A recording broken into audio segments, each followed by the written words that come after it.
V D സതീശനെ പോലെ ഇത്രയും ഡീറ്റെയിൽ ആയിട്ട് പഠിച്ച് ഞാൻ ആ 100+ എന്നുള്ളതല്ല ഞാൻ വി ഡി സതീശൻ്റെ ഒരു കഴിവായിട്ട് കാണുന്നത്. അതിനേക്കാളും ഇലക്ഷൻ കഴിഞ്ഞതിന് ശേഷം ഓരോ ജില്ലയും പുള്ളി ഓരോ ജില്ലയും വി ഡി സതീശൻ കറക്റ്റായിട്ട് പ്രെഡിക്റ്റ് ചെയ്തു. അവിടുത്തെ ട്രെൻഡ് എന്തായിരിക്കും എന്നുള്ളത് പ്രെഡിക്റ്റ് ചെയ്തിട്ടുണ്ടായിരുന്നു.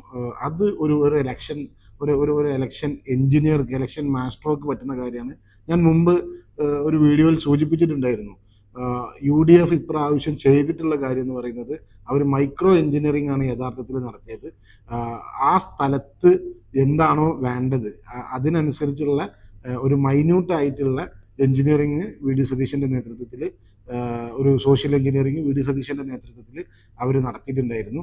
അതിനുള്ളൊരു റിസൾട്ടും കൂടിയാണ് ഇത്. ജനവികാരം എതിരാവുന്ന ജനവികാരത്തെ പരമാവധി UDFിലേക്ക് തന്നെ എത്തിക്കാനായിട്ട്, അത് BJPയിലേക്ക് പോകാതെ UDFിലേക്ക് തന്നെ എത്തിക്കാൻ വേണ്ടിയിട്ടുള്ള ഒരു എഞ്ചിനീയറിംഗ്, സോഷ്യൽ എഞ്ചിനീയറിംഗ് UDF നടത്തി. ഇപ്പോൾ ചാത്തന്നൂരും നിയമമൊക്കെ BJP വിജയിച്ചു. ഒരു പക്ഷേ ചാത്തന്നൂർ ആളുകളൊക്കെ പറയുന്നുണ്ടായിരുന്നെങ്കിലും പക്ഷെ ഇങ്ങനൊരു വിജയം എനിക്ക് തോന്നുന്നത് അപ്രതീക്ഷിതമാണ്.